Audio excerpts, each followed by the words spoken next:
Dede, Hocam. ete yeşil pişirsen, bunu az pişirsen ne kadar bunu yersin?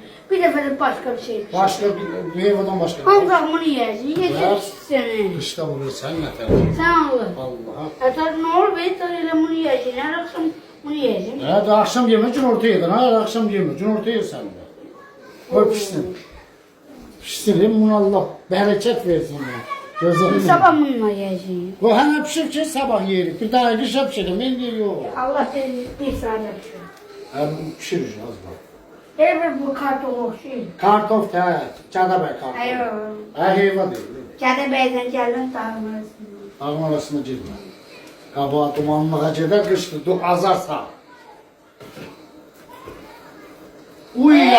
Uylala, hayat değil hayat. Gelir.